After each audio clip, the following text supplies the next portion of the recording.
Hey, it's Chris, Emergency Education Alliance, EEA911.com, here with part number 4 of our series From Phone to Home. Everything that goes on from when you call for an emergency to when help actually arrives at your house and other things in between. Had a comment on the last video when we talked about traffic stops and towing cars. They want to know about window tint. Look up the laws in your local jurisdiction. If you don't know, call your police department and find out what the tint level is allowed to be. And always, I work for the police department. I'm going to recommend that you stay within those. But if you choose not to, know that you're going to get a warning. You can get pulled over for the tint. You can get a ticket for the tint. They can actually require you to take it off. When I was a younger sprout, I was actually got 2 tickets, and after that, I was required to take it off and had to come into the police department and show them that, hey, no longer on my car. But it is still National Public Safety Telecommunicators Week. Today's Tuesday of it. Sunday was National Bird Day or something, so we drew birds.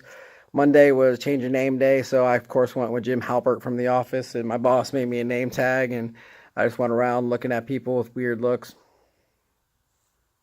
How Jim would, in the office when he looked into the camera. And today was National Bead Day. Made little American flags out of beads.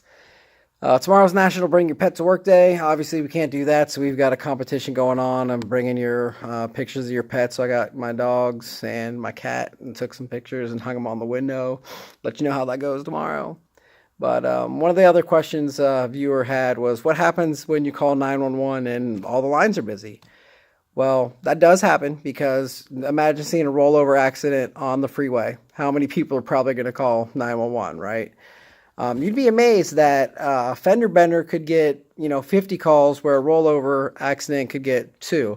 Just because people think, oh, I don't need to call. Someone else says, oh, I don't need to call. Someone else says, if you think you should call and you see something, call, okay?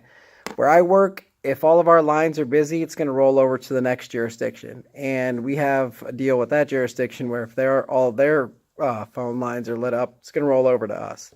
So what would happen, say the neighboring jurisdiction has a bad car accident.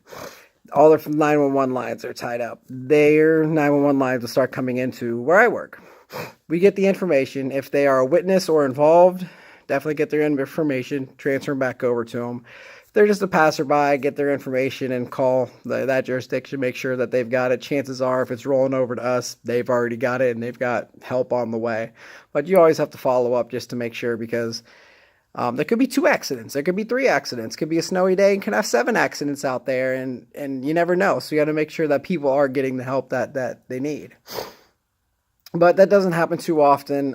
Some of the larger cities, they'll actually put you on hold. So imagine calling 911 and getting, thank you for calling 911. Please hold for the next available representative. We are trying to help everyone right now, and you are next in line, or whatever Joe Blow says when he has his their automated message. I don't really know what they say, but they say something to that effect. But in life and death situations, there's a good chance that you're going to call 911 and be put on hold. Granted, it's going to be brief, probably less than 10 seconds, but I know when I've transferred to a couple local jurisdictions, it goes to hold, and you got to, keep that caller on the line. That's part of our job, is to keep the caller on the line, keep giving them help until you pass it off to the next person. So say someone calls me having a heart attack, but they're in the neighboring jurisdiction.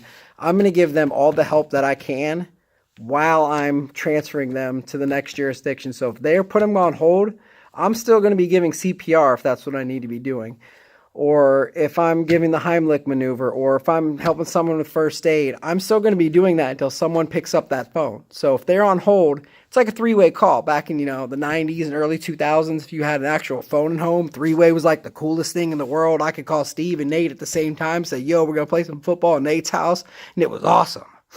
That's basically how it works. We have a 3-way call going on. Then I can listen to what that person's doing, and I'll introduce the call. You got such and such going on at this address. This is what's happening, and pass the call on to them, and listen to see if they have the right information. Maybe they misheard a number or can't figure out the street, because there's a lot of weird spellings of streets around, and so that's kind of how that works. Coming up on 5 minutes, gonna end it there for today. Again, I want to hit on that it is National Public Safety Telecommunicators Week. If you see a dispatcher, a call taker, a supervisor, a manager, anyone who works in a radio room or public safety in general, just tell them thank you. Shake their hand. Just send them a card in the mail. And I got an email from a friend today, and you know what? If you watch my other videos, a simple thank you really goes far and beyond. I can't tell you how much a simple thank you from a friend that I haven't seen in maybe 5-6 years meant to me today. So get out there and let people know that they're appreciated, because we are the people who are the first ones who take your call on your worst day of your life. We're the voice, the calm voice. I don't know what the saying is. Whatever it is, I'll say it tomorrow, because I bought a whole bunch of stickers to hand out to my coworkers. But there's like, a whole dispatcher poem. We are the gold line that connects the blue and the red. But now that I've rambled on, because it's almost midnight and I'm tired, and that's what I tend to do when I'm tired. So EEA911.com. Please subscribe to the YouTube channel. Check us out on the social medias, Instagram, Twitter, Facebook. Take care of yourselves. Take care of each other. Thank you, dispatcher.